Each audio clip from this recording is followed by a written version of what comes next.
everybody, it's Chef Sonia King of King Kreations PCS, and I'm back. Hey, you like my new shirt? Yes, look at that logo. It's really nice. It's really good. Yes, I am coming back to you with some new videos. I got a new film crew, Gavin to go with me. Woohoo! Hi, everybody. And he's going to be doing all these wonderful videos for us, y'all. And I'm just so excited to be back with you. So don't forget to like, share, and subscribe. And hit that notification button too while you're at it so that you'll know when my new videos come out. So if you like this shirt, I'm going to have a link for you in the video so that you can get this wonderful shirt, y'all. I mean, I have a wonderful sisterpreneur that did this for me, and she is phenomenal. But today I want to talk to you about stock. Chef Sonia's stock. Chef Sonia's bone broth. Whatever you want to call it, ladies and gentlemen, we are going to make my version, and I think it is the bomb diggity. Okay? So let's come on over here. You know how we do it. You know how we do it. Let's show you some of the good stuff that I got here. Now my version is called roasted bone broth. Roasted bone broth. And the reason why I chose to do roasted is because, hey, do you like boiled chicken? Oh, no. we like roasted chicken better, right? Well, we know fried chicken is probably the one that we really want, but roasted chicken broth tastes so much better. Oh my goodness, it's just the flavors of it. And yeah, it's not where you're having the bones raw. And trust me, I've done it that way too. But we're talking about flavor today, okay? This is Chef Sonia's way, okay? So in French, it's a term called remuage. Remuage. I may not be saying it correctly, okay? But it's when you're remoistening the bones, okay? So that means that the bones have already been moistened, but we're remoistening them. And that's what we're going to use to make my beautiful stock, okay? Now I'll just go ahead and say bone broth for y'all. I got my, look at that. I even got some of the meat in there, right?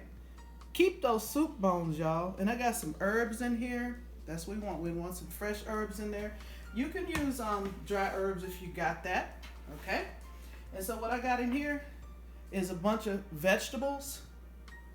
This is, I got carrots. I got the insides of squash. I got peppers, celery, onion. Don't worry, as I pull it out of the bowl, I will be talking about them, okay?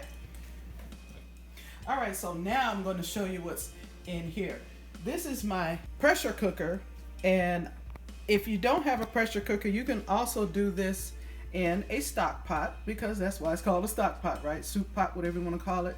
What I have in here is kale, and it could be your favorite greens or whatever, but I put kale in here because I believe that you have to have a strong vegetable to give it that wonderful flavor.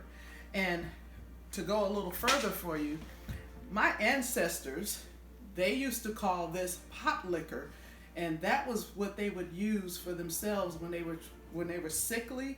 You know, that's why people always talk about, oh, you got to get you some soup when you're sick, because all those nutrients, once you've cooked them, they go into the liquid, and that's what really helps you. Okay, so we got, as I told you, we got the kale over here. We're going to throw some carrots in there. I'm going to put all the carrots in there. Let's put all the carrots in there. We got some celery. You don't have to worry about how this looks, y'all. You just put it in there. Just put it in there. And we're going to put some onions in there. You got to have onions. You got to have onions and peppers.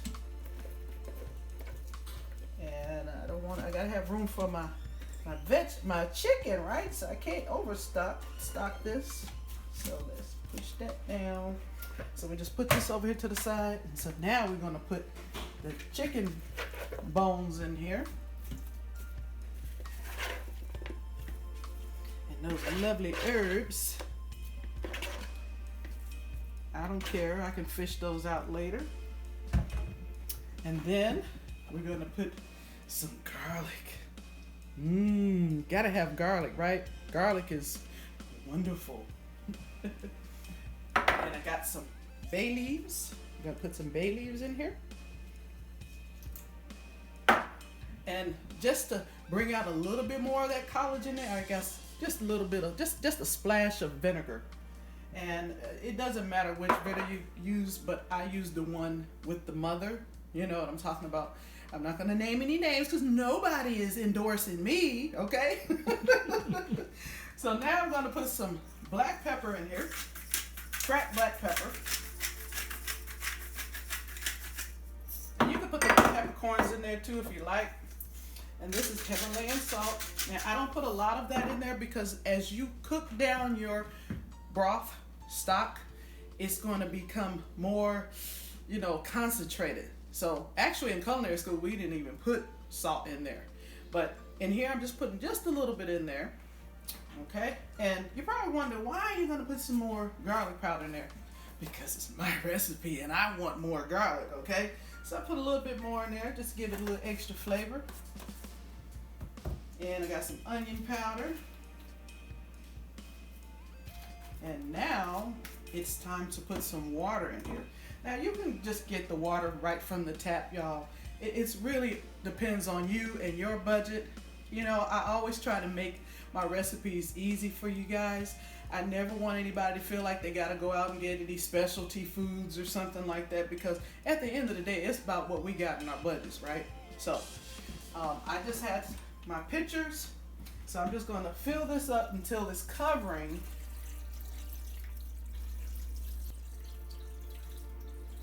All right, so there we go. So now I'm gonna put on my lid. That's what we want to hear.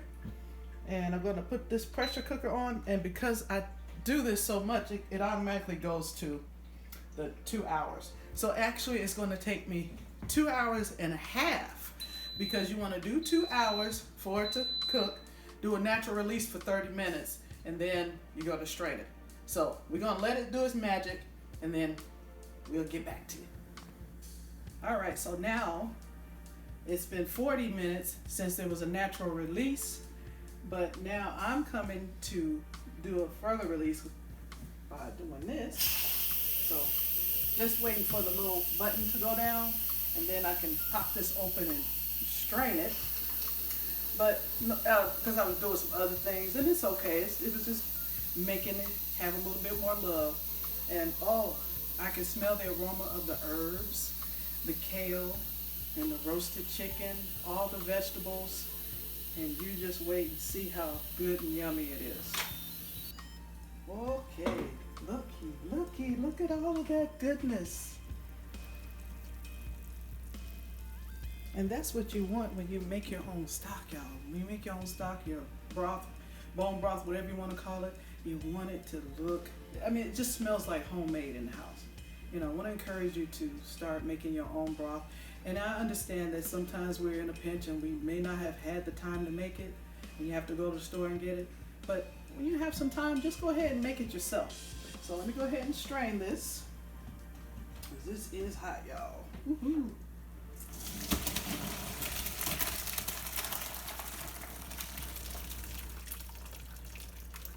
So you don't have to use greens if you don't want, but like I said, I used it because I wanted a nice strong flavor for my broth. And look at all the colors. I didn't even have to put turmeric in here, and you can put turmeric in there if you want. If you look at some of the broths in the store, you'll see where they have turmeric on there, and that gives it some color. If you wanted to make this a little bit more herbal or medicinal, if you will, you could put ginger in it, more garlic, turmeric again. Those are things that are anti-inflammatory, and cayenne. Yes, that's when you really want to just feed your soul. Because some people use stock as a way to, if they're doing intermittent fasting, they drink this as opposed to eating. Again, this is considered pot liquor to back in the slavery days. The slaves would do things like this when they didn't have access to a doctor. So this is the stock. So I hope that you like it. Please tell me how you like it in the comments. And don't forget, a recipe is just a guide created the way you want using your heart and your head.